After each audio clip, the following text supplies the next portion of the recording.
Swayam Prabha. Digital India. Educated India.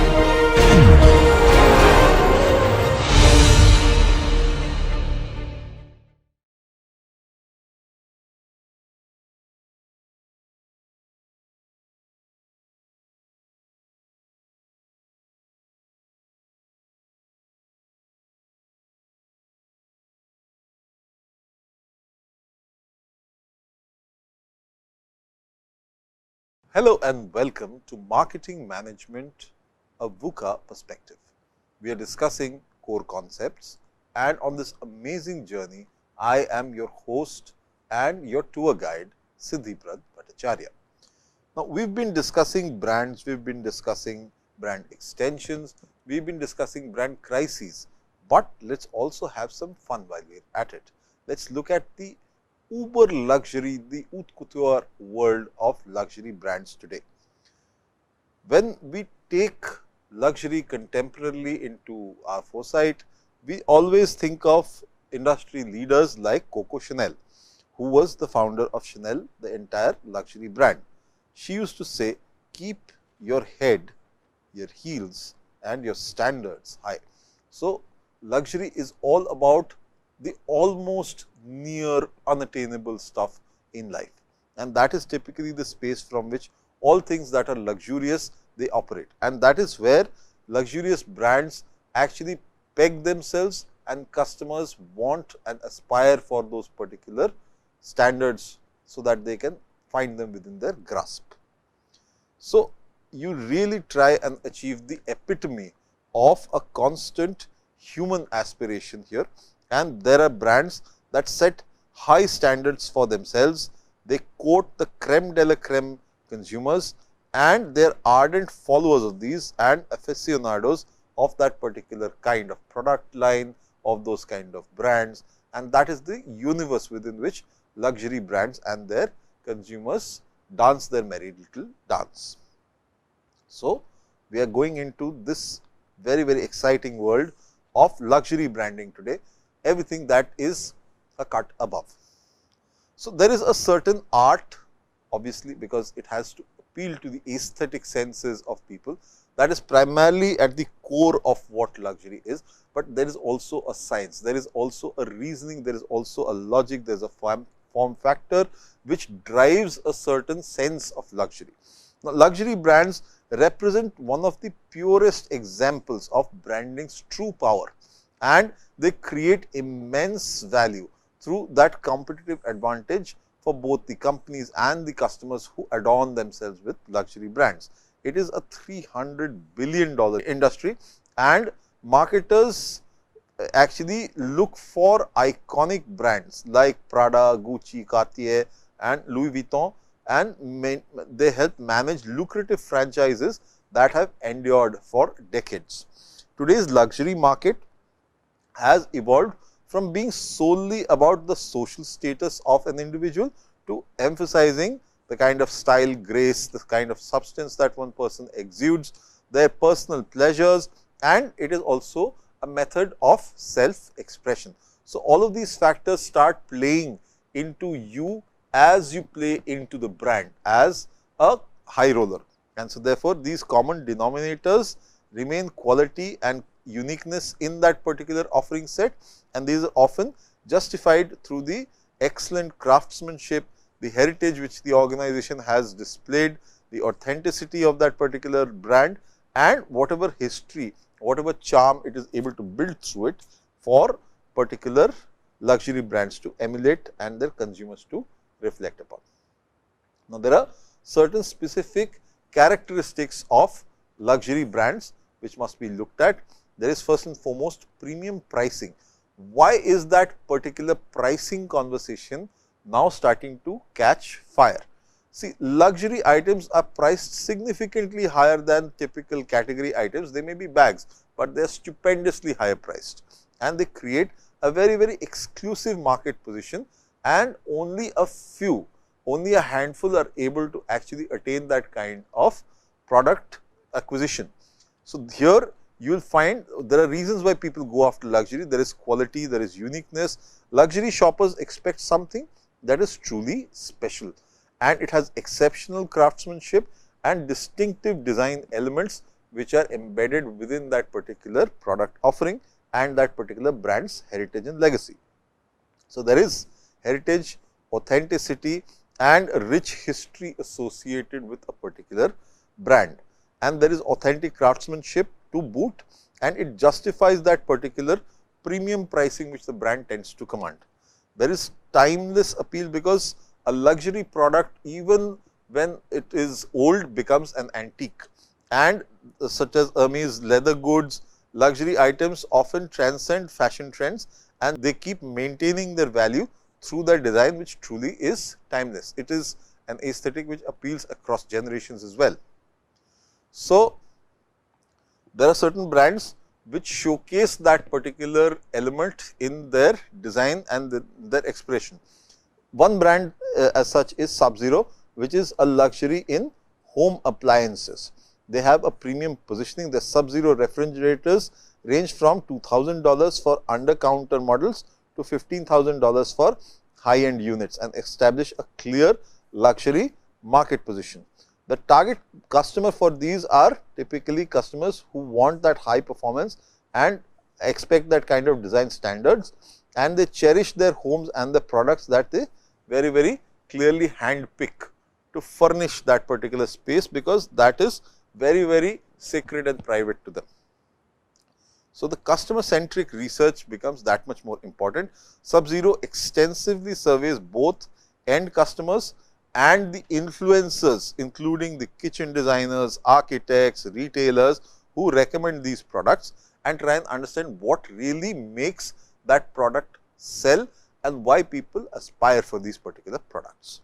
In the tequila market, Patron creates that premium tequila market story. It has a 1989 origin, and Paul Mitchell hair care founder Jean-Paul de Joria discovers a small distillery in Jalisco, Mexico, and he is actually from there sparking the idea of a premium tequila. And so, from there the entire brand starts developing.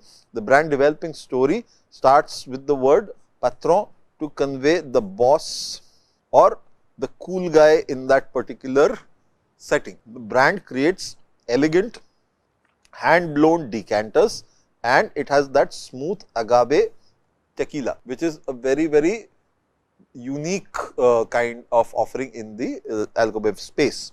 Now, it has attained that kind of market leadership because Patron essentially creates the high end tequila market, and it generates over $600 million in retail sales, and it surpasses even Jose Cuervo to become the world's largest tequila brand, whereas Jose Cuervo is a big name in the tequila business. But Jose Cuervo is much more approachable. A lot of people may have come across it, but Patron is at the extreme premium end of the tequila offerings. By 2018, it was acquired when Bacardi actually got Patron for a whopping $5.1 billion. And that is the sheer power of a brand which is exercised in this particular fashion, and it validated the brand's successful luxury positioning which it created and held, and therefore got acquired for by the alcobev giant Bacardi. Now, Montblanc is again a brand that has an expanding luxury legacy. It started with the writing instruments. Montblanc pens are very famous.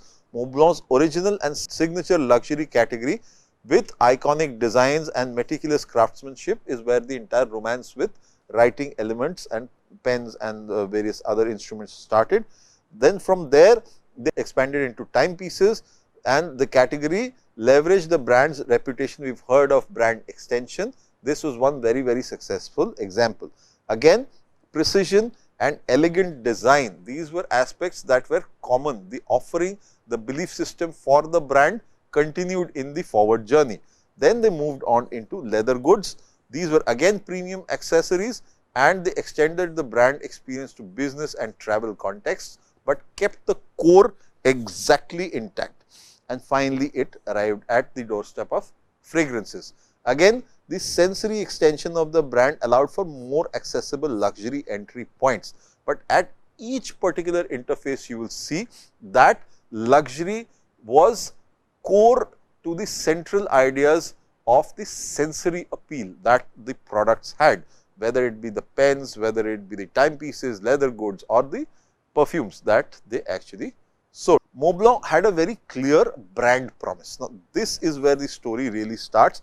Montblanc unites very fine European craftsmanship and time honored designs. So, these come from a very long history of design from the Europe's best designers, and it brings pieces to life that emanate classic heritage and refined creation capabilities. Just like a soul remains long after its body is gone, our pieces are crafted to perform superbly and symbolize elegance for many lifetimes, is what the founder actually mentioned.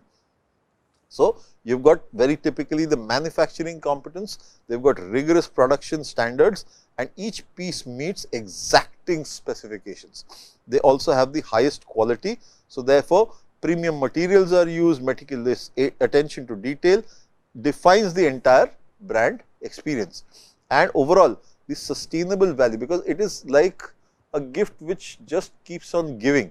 So, products are designed to maintain their worth and functionality across generations. These pieces actually become heirlooms, they are handed down generations. So, that is the beauty of having something which is luxurious. And obviously, there is a lot of creativity involved, innovative designs come in and they honor that particular design tradition they have and combine whatever contemporary aesthetics of the time are into the entire craftsmanship of creating that particular product.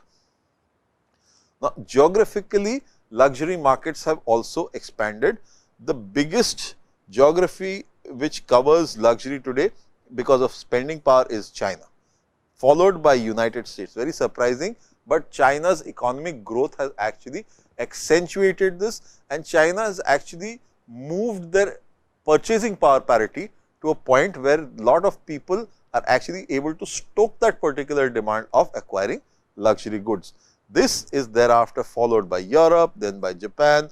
Middle East is able to, yes, afford the most luxurious elements because they are oil rich, but the sheer population is far too smaller than the massive population of the world's second largest country, which is China. The rest of the world is a far distant cousin when it comes to luxury requirements. So, most of the growth in luxury brands in recent years has been geographic. China has overtaken the US as the world's largest luxury market, and Chinese luxury consumers have evolved being primarily logo driven, because they want the bling of that particular logo to come into their possession, and they actually signal that particular level of abundance that they have actually ushered into their lives with these conspicuous brands that they adorn themselves with. And they are very conscious of quality and design, and similar to luxury consumers in other parts of the world, because now they have started to understand what the product is and what the brand stands for, and hence they are married to that particular thought process. Now, how do you manage luxury brands? At the base level of understanding how luxury brands actually interact with their audiences, you have to have aligned attributes. You have to have cohesive brand elements and associations like design, like exquisite craftsmanship, like heritage, like history and such like, and that has to lead to a premium image, because it needs to be just out of reach, so that people claw towards it. They actually aspire to own one particular piece, and that by itself helps people to market that particular brand easily. The brand is also aggressively protected against counterfeits because of that, and their defined capabilities answer those particular requirements which people have of these brands. And this finally, when you go ahead and buy one, you actually indulge yourself in that experience. So, the brand experience finally is the summation, it is the end game of the entire luxury journey, and it has to have consistency across all these touch points as the experience builds from the entry point to the final acquisition. So, luxury marketers must remember, they are not selling a product, they are not selling a brand. What they are actually selling is often a dream. That dream is definitely anchored in product quality, the status which it carries with itself, the kind of prestige which is associated with it, and all marketing decisions, whether it be product, whether it be service, whether it be pricing, sales incentives, communication, distribution, all of these things must align to ensure consistent purchase and consumption experiences that match that particular brand image. So, it is a constant push in that particular direction. Experiential luxury marketing is where all of luxury really finally cascades to. You have a traditional retail experience because high-end boutiques with in-person personalized experience of service and premium environments are what drive luxury consumption. You also have access to exclusive events because fashion shows, cultural events and VIP experiences are where luxury is really showcased. You see people wearing, you see people adorning themselves with luxury, and that is exactly where you actually understand how you stack up versus the haves of the world. And there are behind the scenes access because that is really the ability to come up close and personal with whatever is luxury. So, hence workshop visits, designer meetings create deeper, meaningful brand connections for the connoisseurs. And overall, you will see immersive brand experiences happening.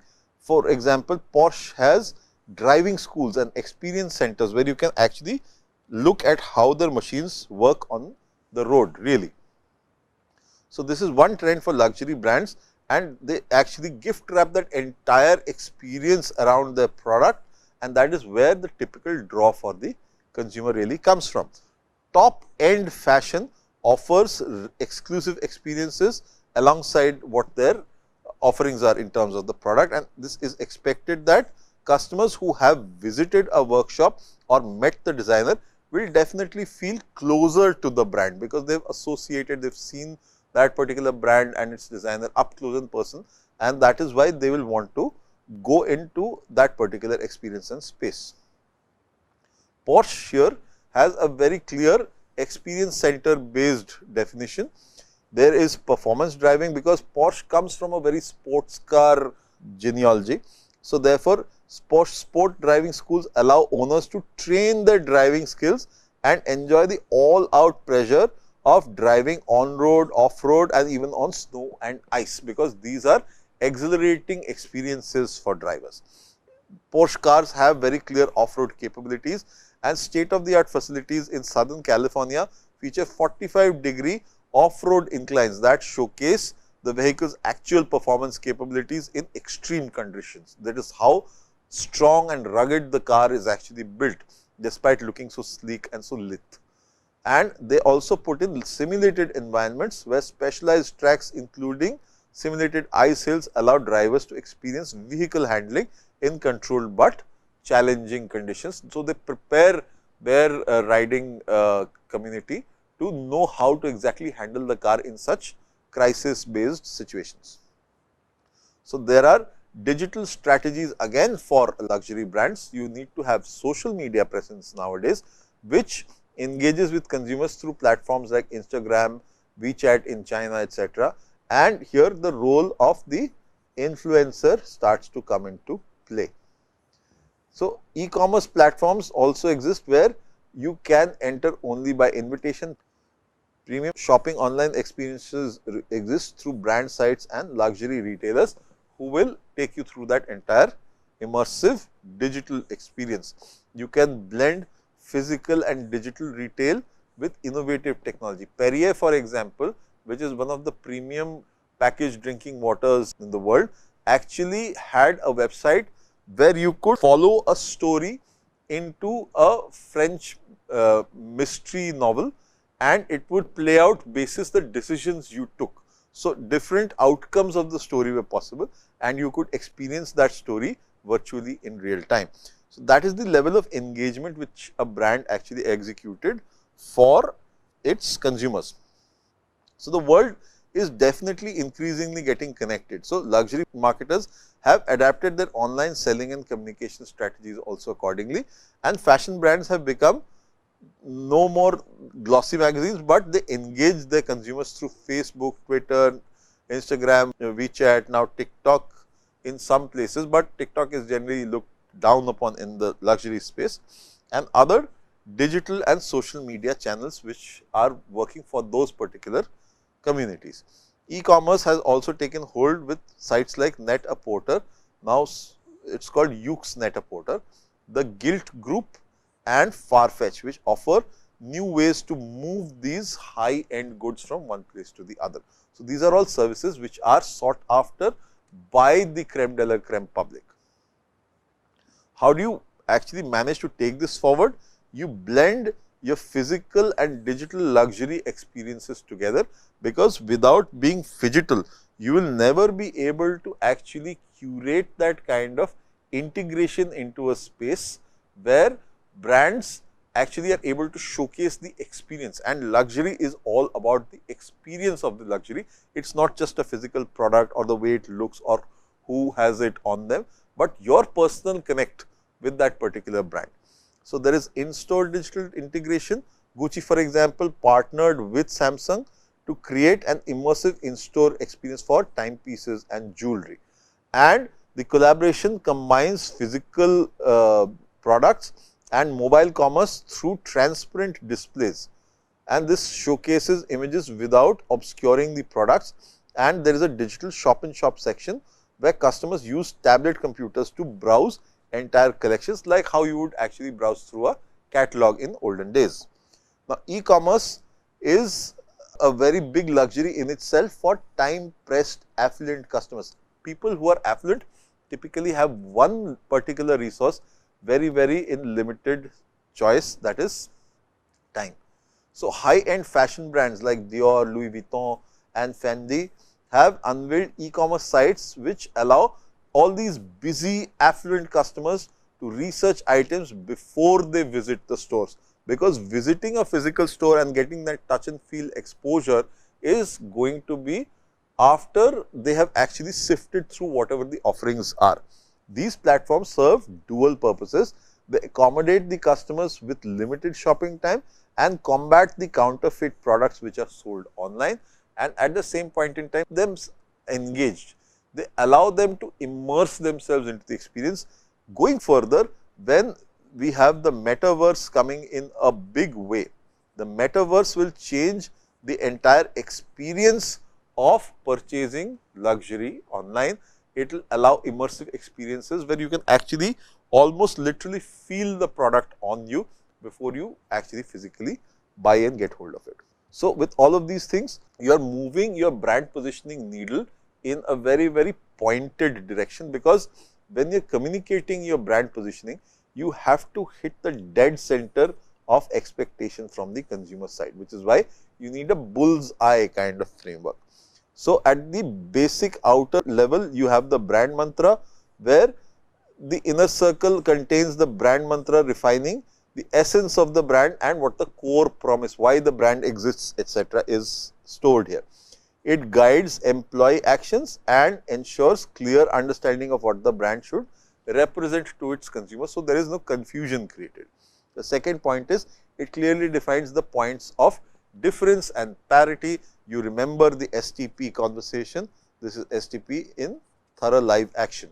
This surrounding circle encompasses the brand's points of difference and points of parity and make up its positioning, constructed in terms of customer benefits. Then you have substantiators, because you need reasons to believe. So, therefore, this contains reasons to believe, which are attributes or benefits providing factual support to the positioning claims, and at the very outer periphery are the brand values and visual identity, because here this includes the brand values, the personality, the way it is seen in the outer world, and there are executional properties, visual identity. If you have a certain IP, all of these things become the outer world, the way the universe is projected in front of consumers from the brand side. And this is what drives people's intent to enter that particular brand's space. Now, Starbucks, for example, has a brand positioning example. Here, at the core of what Starbucks offers is a rich, rewarding coffee experience that is at their absolute epicenter of their offering. What they put out in terms of points of differences, they give you fresh coffee, they give you variety of flavors to choose from, and yes, they obviously give you personalized service. So, that becomes a full set of substantiated differentiators which you want to pick up. Similarly, in terms of points of parity, you will find that the prices seem fair for whatever their level of product and services. They will be found at convenient locations. So, you are not very far away from a Starbucks, and they also cater to social responsibility, so that you can have your coffee guilt free. Finally, their larger substantiators come in the form of the supply chain, the barista training that they give their employees, and the benefits that their employees enjoy because of their service. So, this is the overall Starbucks positioning example. The rich, rewarding coffee experience is a final outcome. It is at the core. It is what is believed will happen when all of these extras they get formulated, leading into the brand mantra as well. On the contrary, the brand mantra is also the belief system which makes all of these possible. So, it works as a push-pull mechanism, a yin and yang, if you will, and it captures both physical and psychological aspects of the ideal customer experience. So, here your fresh, high quality coffee, another variety of drinks and personalized service, all of these together include the points of parity given fair prices, convenient locations, and the social responsibility which they shoulder. So, Starbucks has certain brand values and a visual identity on top of all of these things, so that it can actually showcase what it is and how you should identify with the brand overall. So, here you will see in terms of the brand values and personality first, it has cultivated that brand personality is a contemporary, thoughtful and caring brand. These intangible associations are evoked through the company's own words and actions. So, they establish that tone of brand, they write your name. So, there is a personalization in it. They actually ask you what are your expectations. They in fact, at times offer you certain flavors which may suit your palate after asking you. So, all of these things help you personalize your coffee experience there, you make it yours, and this is how it connects with customers on an emotional level. The values reflect both the product experience and the company's approach to business, the community engagement that happens and the responsibility to environment overall. Visually, how do they actually execute it? They put in certain properties here. You have the Starbucks brand, which includes its distinctive name, the iconic, the siren logo, the green and white siren logo in circular form, and that logo also has evolved over time while maintaining its recognizable central signature, and there is a signature dark green and white color scheme that are the brand's colors, and this characterizes the brand's visual appearance in all. So, all of these factors coming into play together help keep the brand very, very recognizable in front of audiences. These visual elements create immediate brand recognition and consistency, because wherever you go across the world, Starbucks looks the same, both inside as well as from the outside when you pass it by. And all touch points Starbucks, from stores to packaging and digital platforms, they exude the same kind of feel. So, that is the lasting experience which we call omni-channel. Any and every format exudes the same experience for the brand. Now, then let us move back into the clothing and apparel segment. Gucci is again from Italy, a century of Italian luxury. It has one of the most solid luxury hierarchies in the world. It is a brand which was formed in 1921 by Guccio Gucci in Florence, Italy, and they established what would become one of the most famous luxury brands that Italy has come out with. By the 1990s, where there was a Tom Ford era, they actually aligned with Gucci and did very, very sexually provocative styling that revitalized the brand and created tremendous growth, because sales were looking stagnant and things were actually moving towards a slight respite or decline. By 2000s and early 2010s, the brand had expanded in a variety of ways, and there was some dilution of the prestige of the brand, because they were confused positioning which affected the core customer loyalty aspects of the brand. So, the confusion, like we had discussed in the brand extension bit, was something which should have logically stayed fit with the brand's offering, but there was dilution there. So, from 2015 to present time, new leadership under CEO Marco Bizzarri and creative director Alessandro Michel repositions the brand for growth, and they have again gone back to basics. So, their core designs, their core understanding of what luxury is what they have reinvented and revisited, and that is typically where they are taking the brand all over again. Gucci has had a very identifiable brand identity. Its brand identity is amongst the most recognizable in the fashion world, and there is extreme sophistication, exclusivity, class and innovation wherever it goes. There are key visual elements which include the brand name Gucci, the iconic double G sign, which is this one, the interlocking double G sign with mirrored G letters facing each other, the signature red and green striped sash pattern, and that has also become a brand identifier without even the word mark or logo, and the made in Italy designation is also emphasized as a core part of the brand strategy, because all of these factors are part of the projection of the brand and they drive the perception amongst consumers. In advertising terms, these can be called as brand muscles. So, you showcase whatever is within your capabilities, and that is typically how you start having a constant, consistent conversation with your end consumers. Gucci has undergone a huge amount of brand repositioning because of this particular brand dilution challenge.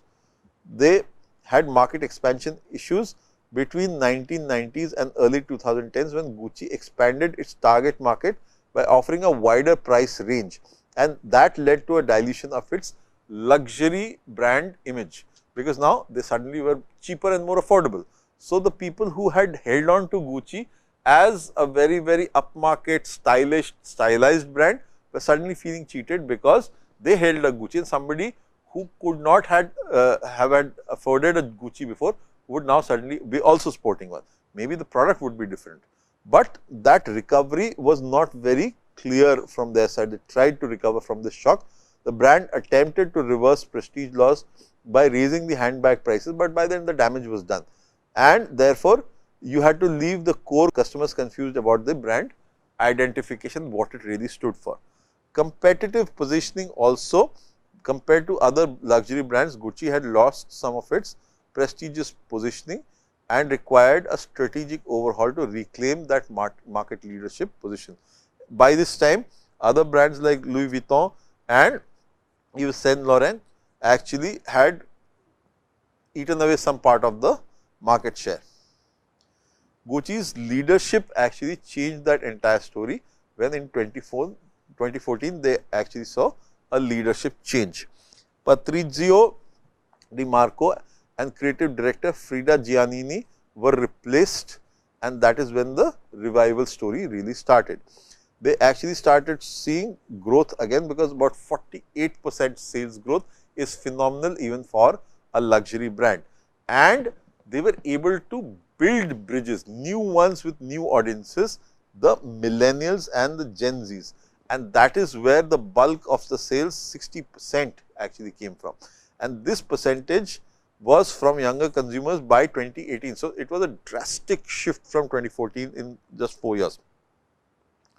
So, Marco Bizzarri and Alessandro Michel were the two people who had actually crafted this journey outward from their particular conundrum. Giannini had maintained the earlier Tom Ford's bold, sexually provocative communication style from the 1990s, which over time had lost its sheen, it had become stale, and it did not really appeal too much to millennials as a crowd.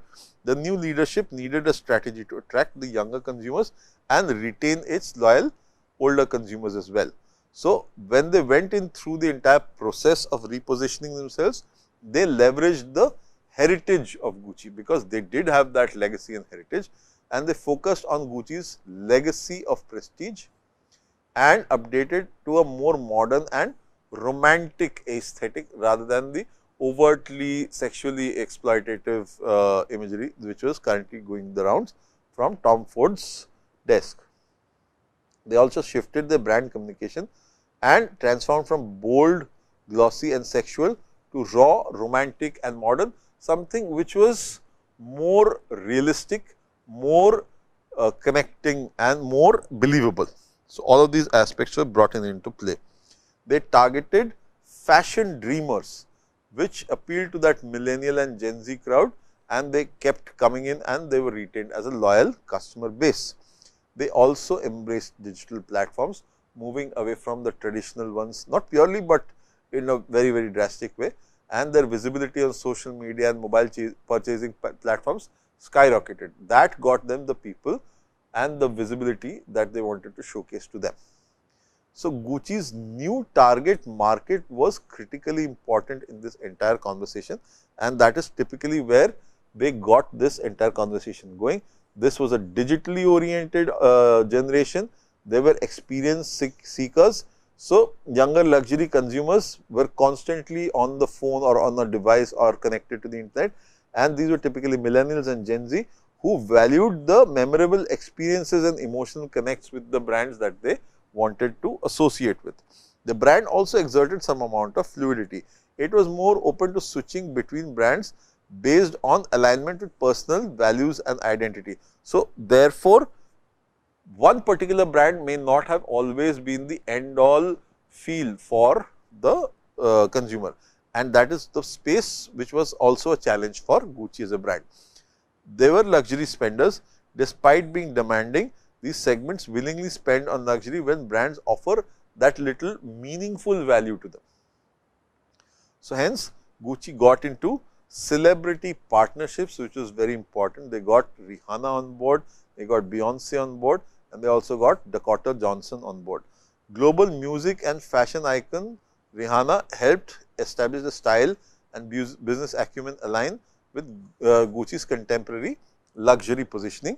Beyonce was an influential artist, and her cultural impact with fashion forward image helped Gucci connect with diverse luxury consumers. And at the same point in time, Dakota Johnson was an actress with a modern romantic style, and this embodied the new Gucci aesthetic, and it got Alessandro Michel's creative directions blessing.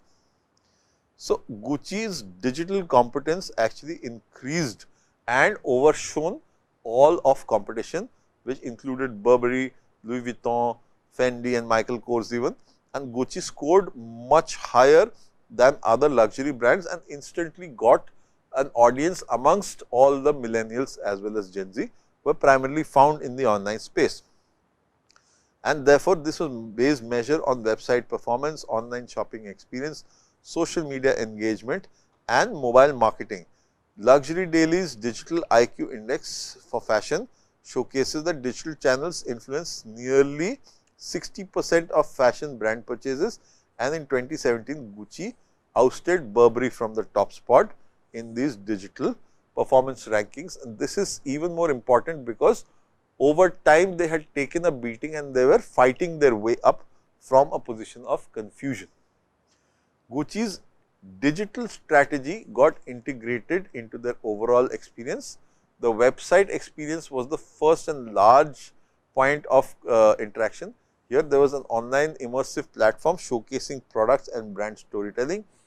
They offered e-commerce for seamless luxury shopping as an experience across any device that people would come up with. Social media tracked the engaging content that was coming about and created community and conversational tropes around the brand. and mobile marketing, because everybody had that particular device in their hands first and foremost. So, there were targeted campaigns reaching consumers on preferred platforms. So, the brand adopted highly successful web strategies and integrated its online presence and in-store experiences. Gucci's digital approach was particularly effective with the Gen Z and millennial crowd, and these were younger, unconventional, open-ended consumers who expect luxury brands to maintain their heritage and embrace technological innovation. The values which Gucci exuded, these values started resonating with the millennial and Gen Z consumers. So, there was a very clear self-expression and individuality trope, which was also stoking the thought process that Gen Z and millennials had. It was also breaking gender norms. So, the dress which was put on was something which could have adorned a man or a woman as well. And this fluid approach to gender in fashion appealed to generations that increasingly rejected traditional gender roles and wanted to move beyond that. So, that binary classification was also something which got waylaid. At the same point in time, they had authentic values and transparency. So, younger consumers demanded brands stand for something beyond profit, and they appreciated Gucci's clear positioning in this space and how they stood with environmental issues and aligned their own values with the brand. They also did a lot of ethical initiatives. They went into the anti-fur movement and took a bold stand by joining the anti-fur movement, instantly connecting with the young consumers. They went into Gucci Equilibrium, which was a program sharing information about CSR activities and environmental impact transparency. Then they got into sustainable innovation, where they showcased how they were focusing on reducing environmental footprints through material and process innovations, making them a greener company in all.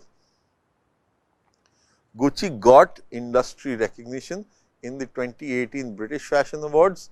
As a best business leader, Marco Bizzarri was honored for his visionary leadership in orchestrating Gucci's remarkable turnaround, and there were a variety of industry plaudits. So, Gucci's astuteness and success with its new customer base has won widespread recognition within the fashion industry for the brand. There were key factors which helped in Gucci's rebirth.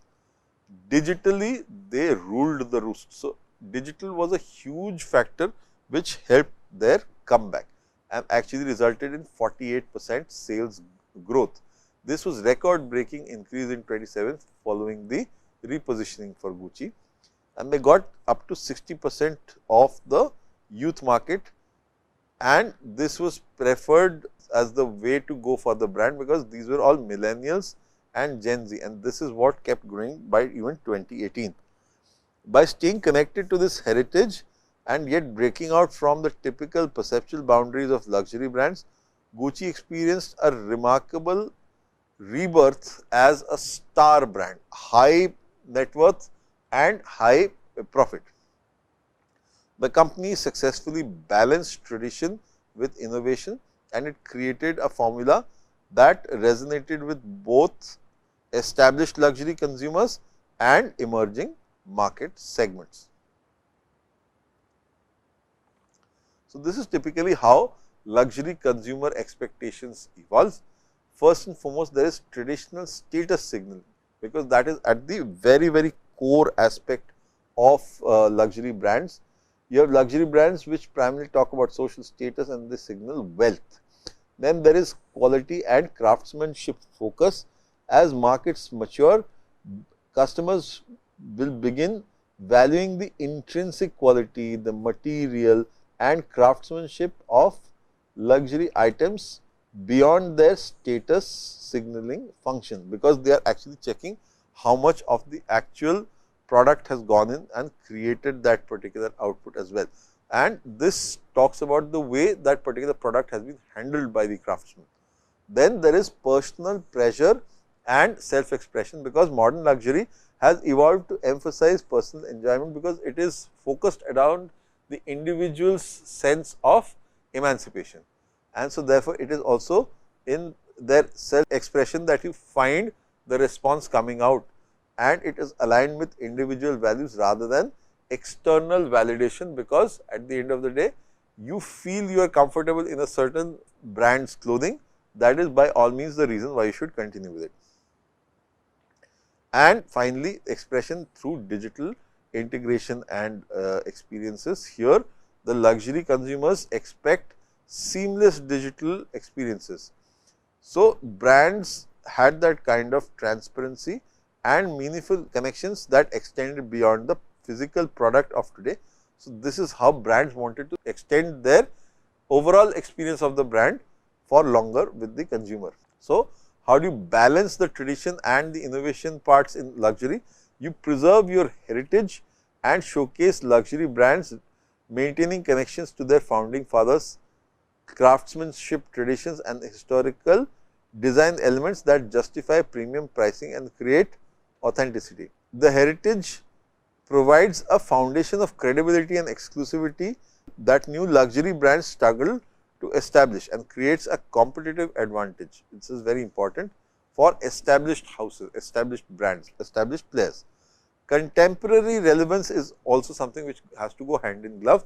Here at the same time, luxury brands would continuously evolve to remain relevant to changing consumer preferences, cultural shifts and technological advancements. So, this is how you find the right balance between classic and contemporary imagery, and between continuity and change in marketing programs is crucial for maintaining both the brand integrity and market appeal.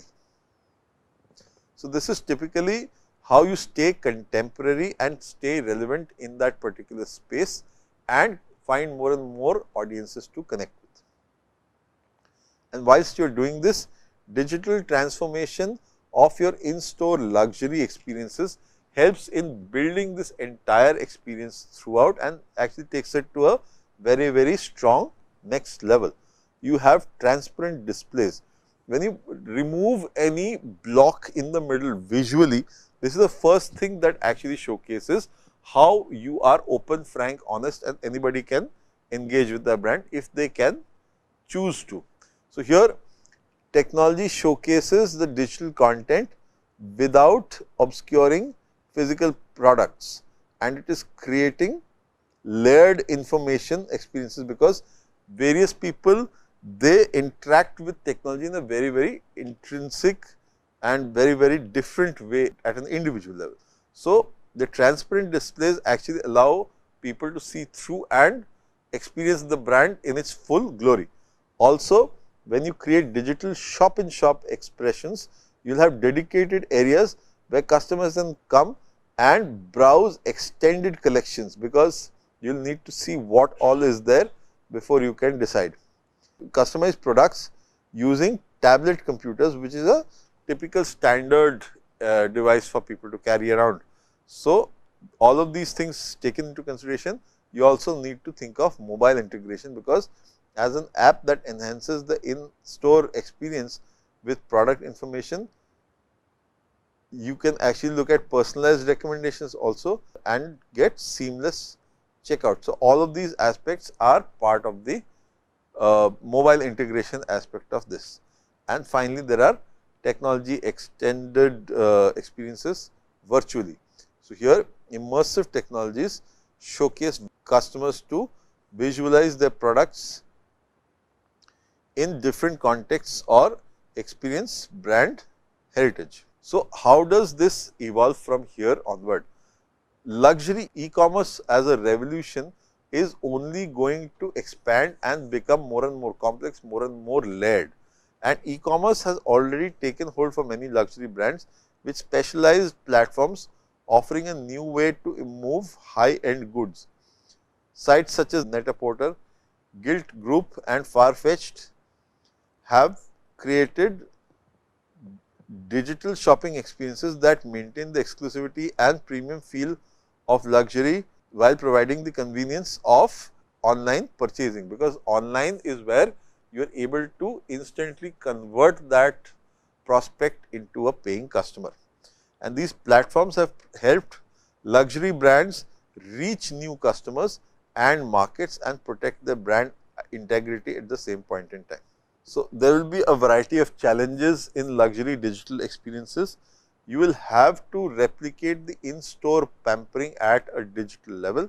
So, luxury brands must not find the digital equivalents, doorman, champagne service and extravagant store environments to go with their entire offering set. Now, these have to be tactile, so that you can touch, feel, you can understand what is going on. That adds to the experience, and the inability to touch and feel premium materials presents a significant barrier when it comes to online luxury purchases. Hence, that sense is something that has to be built in.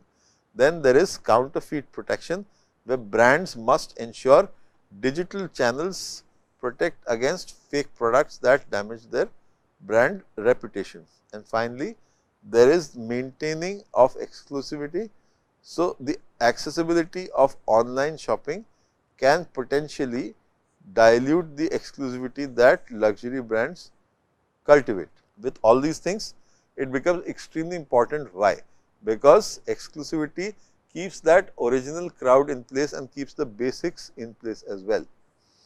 Research before purchase therefore becomes the new luxury journey model.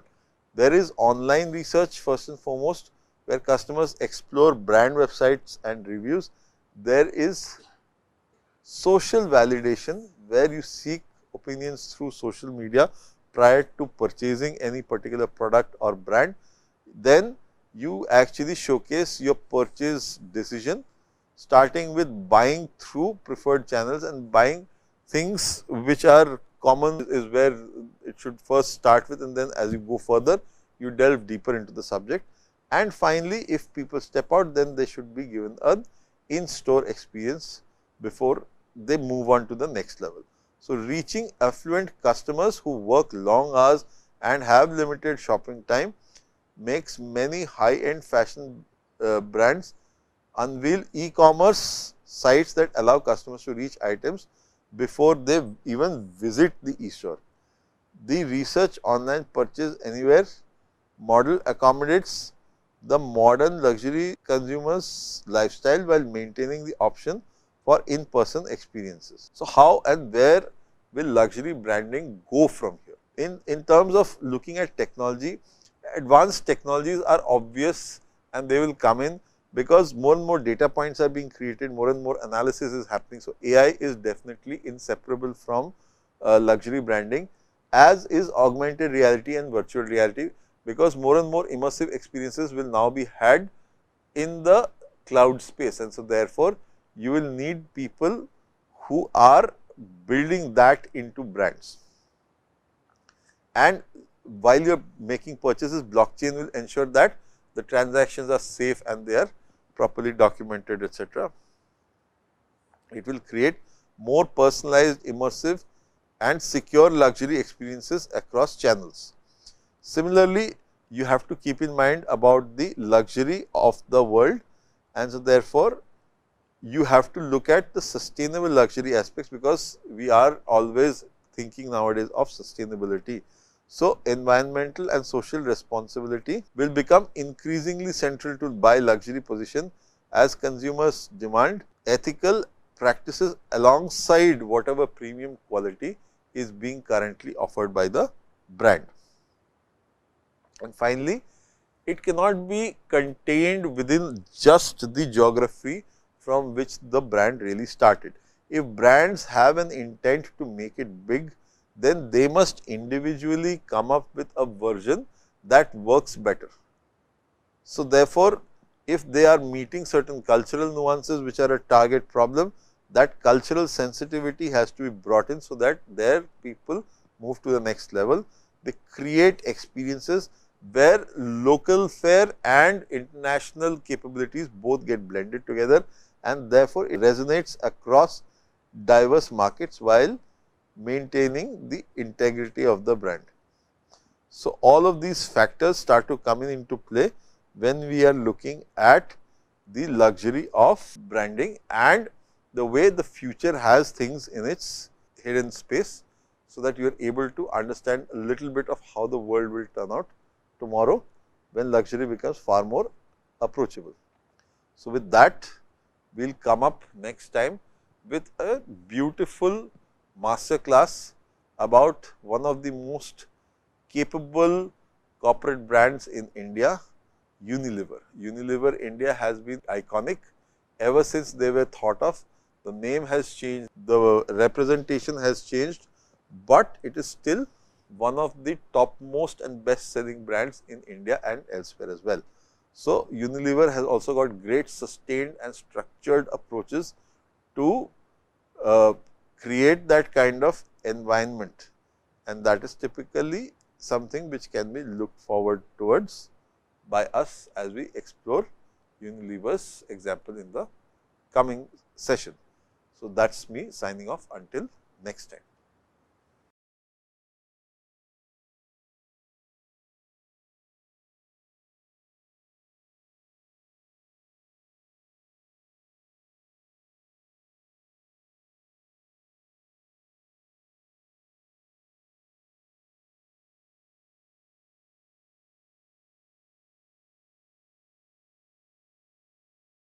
Hello, I am Professor A.K. Sharma and I teach sociology in IIT Kanpur.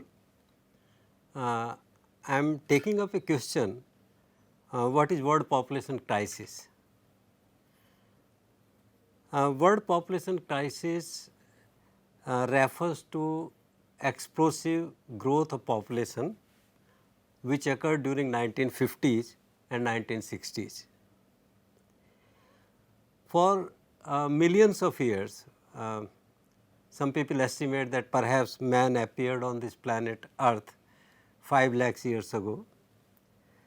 It took these 5 lakhs years for world population to reach first billion in 1820 AD. And that means that the population in ancient times must have been rising at rate 0.000 something percent per year. Now, in 1950s and 1960s in the world, you find that population started growing at rate more than 2% per year. This is what is meant by population crisis. You can imagine that if a population grows or anything grows at 2% per year, then in about 35 years time it can double. And obviously, particularly in the context of less developed countries, it had implications for poverty removal, for employment generation, for maintaining health, improving life expectancy, raising educational levels, etc., etc. The reason behind this population crisis was improvement in life expectancy or improvement in general health standards of populations. You may not be knowing, or you will be surprised to know that about 100 years ago in our country, life expectancy means average age of death or average age of life, whatever you say, of a newly born child was only 20 years, and today it has reached the level of 68 years. Much of this improvement in less developed countries occurred in 1950s and 60s, and therefore, with improvement in health, improvement in life expectancy or average age of birth, average age of death, and population started growing at explosive rates, and people started writing about this. This is population explosion, or this is population crisis. And now one can say that the period of peak growth rate is over, and from 1971 onwards, in the world as well as in our country, growth rate of population has started declining. Now, in India, you may like to know what is the current growth rate of India's population. Currently, India's population is growing at 1.5% per year, and the reason is that after sudden or unexpected improvement in health conditions in 50s and 60s, which led to population crisis, we find that today average number of children has also started coming down. So, there was a time when average number of children per woman was around 11 or 12, now it has come down to 2.5, and therefore, the growth rate of India's population has come down to 1.5%, and we can hope that in the future, means in the coming decades, even if nothing changes on the front of fertility or number of children, India's growth rate of population will decrease further and eventually come to a zero level, as said by the 11th 5-year plan of India. And now the major cause of high growth rate of population is not high fertility, but the age distribution of population. So, we have a high percentage of population at the younger ages, and that is the cause of high rate of growth of population. Eventually, when population of India will also age like population of other developed countries, our growth rate will start falling. Thank you. Now, we will meet in the future.